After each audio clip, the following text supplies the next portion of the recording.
नमस्कार दोस्तों, मैं नन्ही राम। हमारे पाल कोचिंग सेंटर एनआर में आपका स्वागत है। तो चलिए आज हम आपको मैथ की हाई स्कूल के मैथ की एक्सरसाइज 1.2 से क्वेश्चन नंबर 3 और 4 का सॉल्यूशन कराएंगे। तो दोस्तों इससे पहले मैंने दूसरा और पहला क्वेश्चन सॉल्व करा दिया है। यदि आपने हमारा वो वीडियो नहीं देखा है तो डिस्क्रिप्शन में लिंक चेक करिए और वीडियो देखिए। तो हम शुरू करते हैं क्वेश्चन नंबर 3। देखिए इसमें क्या दिया है। इसमें कह रहा है कि अभाज्य गुणनखंडन विधि द्वारा। अभाज्य गुणनखंडन का मतलब है कि उन संख्याओं से गुणनखंड कीजिए इनको जो किसी से ना कटती हों। तो अभाज्य गुणनखंड विधि द्वारा निम्नलिखित पूर्णांकों के HCF और LCM ज्ञात कीजिए। HCF का मतलब मासा होता है और LCM का मतलब लासा होता है। HCF और LCM इनके निकालना है हमें। तो मित्रों देखते हैं पहला क्वेश्चन नंबर 3 का। ये आपका क्वेश्चन नंबर 3 हो गया। 3 का पहला क्वेश्चन है हमारा 12, 15 और 21। तो ये हमारा दोस्तों पहला क्वेश्चन है, क्वेश्चन नंबर 3 का। इसमें हमें क्या कह रहा है कि गुणनखंड विधि द्वारा, अभाज्य गुणनखंड विधि द्वारा। तो अगर आपको गुणनखंड करना आते हैं तो ठीक है, और अगर आपको गुणनखंड नहीं करना आते हैं तो आप कमेंट बॉक्स में मुझे कमेंट कीजिए, तो मैं आपको गुणनखंड का एक वीडियो बना दूंगा। और आते हैं दोस्तों तो बहुत अच्छा, हाई स्कूल में आपको आना भी चाहिए। तो हम पहले 12 के गुणनखंड लिखते हैं। 12 के गुणनखंड होते हैं 2 गुणा 2 गुणा 3। अब हम दोस्तों 15 के गुणनखंड लिखते हैं। 15 के गुणनखंड होते हैं 5 गुणा 3। अब लिखते हैं हम दोस्तों 21 के गुणनखंड। 21 के गुणनखंड होते हैं 3 गुणा 7। देखो 2 दूनी 4 3 12 हो गए, 5 3 15 हो गए, 3 7 21 हो गए। अब हमें करना क्या है, इसमें हमें इसका HCF निकालना है। HCF तो HCF दोस्तों क्या होता है? HCF वो होता है कि जो जैसे हमने 3 संख्याओं के फैक्टर किए हैं, 3 संख्याओं के गुणनखंड किए हैं, उन तीनों संख्याओं में जो गुणनखंड कॉमन होगा, जैसे ये 3 है, तीनों में है, इसमें भी है, इसमें भी है और इसमें भी है। मतलब 12 के में भी है, 15 के में भी है और 21 के में भी। तो इसे हम उभयनिष्ठ गुणनखंड कहते हैं। तो जो उभयनिष्ठ गुणनखंड होते हैं वही हमारे HCF होते हैं। अगर 3 के अलावा कोई और भी इसमें से होता तो हम उसको गुणा में लिख के इनकी मल्टीप्लाई गुणा कर देते। अब दोस्तों तो ये इसका HCF का आंसर हो गया। अभी हमें निकालना है LCM। LCM में मित्रों होता क्या है? LCM में दोस्तों ये होता है कि सबसे पहले तो हम उभयनिष्ठ जो गुणनखंड होता है उसके लिए लिखते हैं, और उभयनिष्ठ गुणनखंड के बाद में जो उभयनिष्ठ नहीं हुए, मतलब जो रह गए, उनके लिए लिखते हैं। देखिए पहली लाइन में 2 है, फिर 2 है, दूसरी लाइन में 5 रह गया था, और तीसरी लाइन में हमारा बचा था 7। ये संख्याएं बची थी। अब हम इनको आपस में मल्टीप्लाई कर लेते हैं। जब हम इनकी आपस में मल्टीप्लाई करेंगे, गुणा करेंगे, तो देखिए क्या आता है। 3 की गुणा 2 से करते हैं, 3 दूनी 6 हो गया, 6 दूनी 12, 12 पंजी 60, और 60 सत्ते होते हैं मित्रों 420। तो इसका ये आंसर हो गया। तो हमने HCF भी निकाल दिया इस क्वेश्चन का और LCM भी निकाल दिया। अब हम चलते हैं अगले नंबर पर।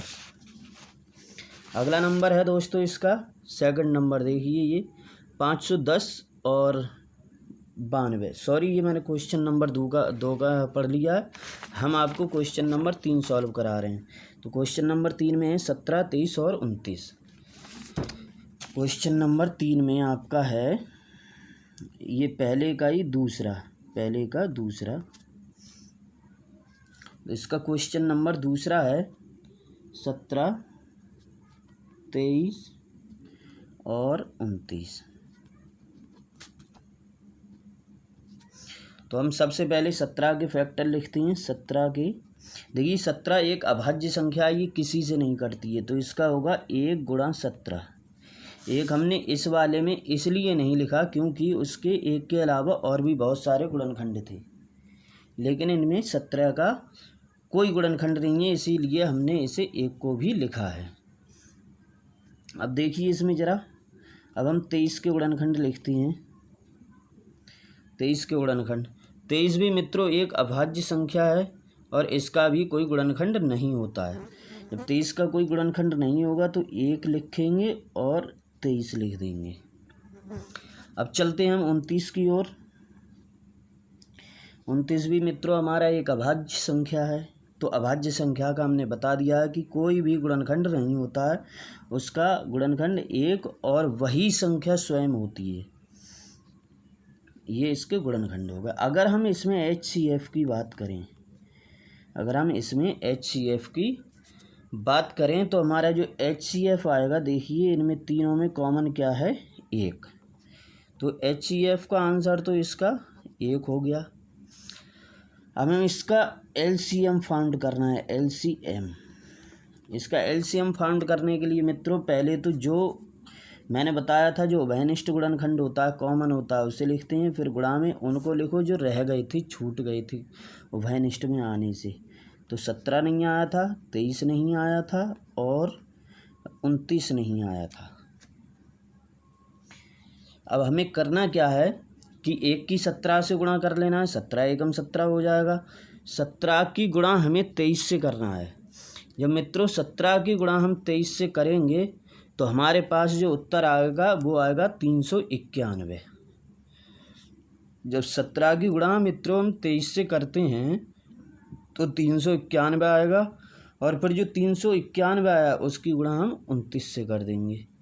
जब 391 की 29 से गुणा करेंगे हम तो हमारा जो HCF आएगा वो 11,339 आएगा। 11,339, ये हमारा इसका आंसर हो गया, लासा का। अब हम चलते हैं नेक्स्ट क्वेश्चन की ओर। देखिए दोस्तों, क्वेश्चन नंबर 3 का ही तीसरा नंबर, देखिए 3 का ही तीसरा देखना है हमें। तो 3 में दिया है, इसमें 8 है, फिर 9 है और दिया है आपका 25। ये 3 संख्याएं दी हैं इस क्वेश्चन में।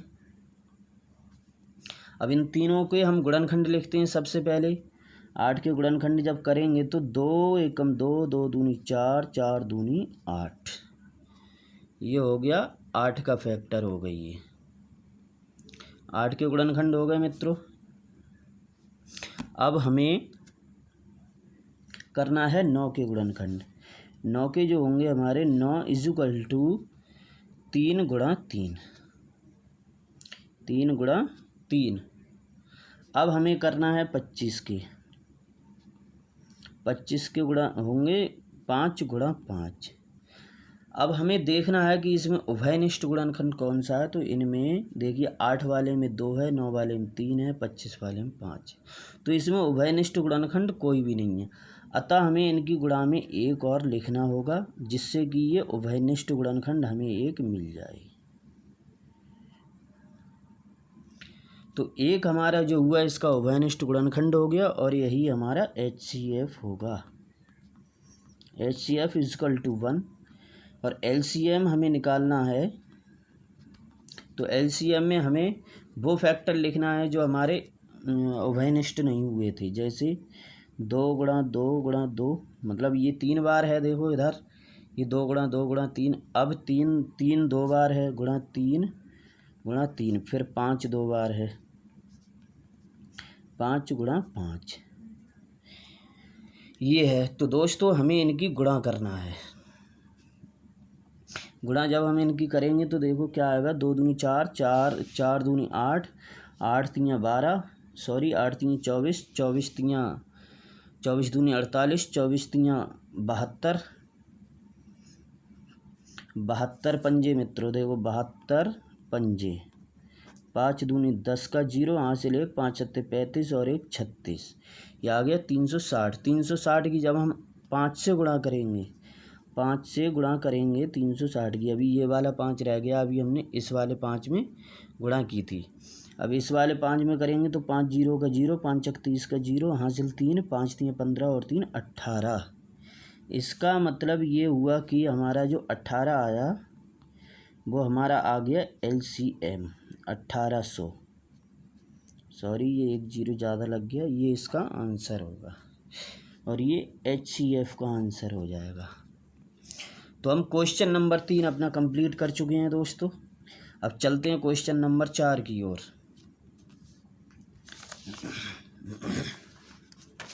तो देखिए दोस्तों, पहले क्वेश्चन नंबर आप पढ़ लीजिए। 4 में लिखा है कि HCF, मतलब जो HCF है वो 306 और 657 का 9 है। इसका कहना ये है कि इन दोनों संख्याओं का HCF 9 है, LCM इन दोनों का ज्ञात करना है। तो ठीक है, हम शुरू करते हैं। सबसे पहले दोस्तों इसमें एक चीज़ ध्यान से देखना है आपको कि ये जो संख्याएं दी हैं दो, इनका बहुत महत्व है इसमें, इसीलिए इन्होंने कहा कि इन दो संख्याओं का अगर HCF ये है तो LCM ज्ञात कीजिए। इनका कहने का मतलब है कि हमें गुणनखंड या भाग विधि से LCM नहीं निकालना है, हमें इन संख्याओं का प्रयोग करके और HCF का प्रयोग करके अपना LCM निकालना है। तो सही है, हम शुरू करते हैं। देखिए क्वेश्चन नंबर 4। क्वेश्चन नंबर 4 में मित्रों संख्या 1, पहली संख्या और दूसरी संख्या, मैं पहली संख्या को N1 से डिनोट कर देता हूँ 306 और दूसरी संख्या को N2 से कर देता हूँ। तो मित्रों दूसरी संख्या है हमारी 657। तो पहली संख्या हमारी N1 = है 306 और दूसरी संख्या N2 है 657। अब हमें लिखना है HCF। HCF जो है हमारा मित्रों 9 है। अब हमने HCF पहली संख्या और दूसरी संख्या, देखिए पहली संख्या दूसरी संख्या और HCF लिख लिया। तो हम आपको एक फार्मूला बताते हैं। फार्मूला ये होता है कि LCM = होता है N1 मल्टीप्लाई विद N2 और डिवाइडेड बाई HCF। ये फार्मूला होता है इसका, मतलब LCM बराबर पहली संख्या गुणा दूसरी संख्या बटे मासा। अगर हम लासा को निकालते हैं तो, और अगर मासा निकालेंगे तो लासा इधर आ जाएगा, मासा इधर पहुंच जाएगा। तो हम इनकी वैल्यू रख देते हैं। पहली N1 संख्या है हमारी 306 गुणा N2 संख्या है 657 बटे हमें लिखना है HCF है हमारा 9। अब हमें दोस्तों करना क्या है कि ये जो 9 है इससे हमें कोई एक संख्या को डिवाइड कर देना है। अभी मैं चलो ये बड़ी वाली संख्या कर देता हूँ। 9 सत्ते होता है दोस्तों 63। जब 65 में से 63 जाएगा, 2 बचेगा, वो 2 इधर लिख जाएगा, हो जाएगा हमारा 27। तो हो जाएगा 9 3 27। अब हमें करना क्या है, अब हमें 306 की और 73 की गुणा करना है। 306 की और 73 की गुणा, तो दोस्तों 306 और 73 इनकी गुणा आएगी हमारी 22,338। 22,338 ये इनकी गुणा आएगी और ये हो गया हमारा LCM का मान, LCM। तो यही आंसर होगा। तो मित्रों आपको कैसा लगा ये वीडियो कमेंट में ज़रूर लिखें, और अगर आपको मेरे वीडियो से ज़रा सा भी हेल्प मिले, ज़रा सी भी हेल्प मिले तो मेरे वीडियो को लाइक ज़रूर करें। नमस्कार दोस्तों, मिलते हैं अगले वीडियो में।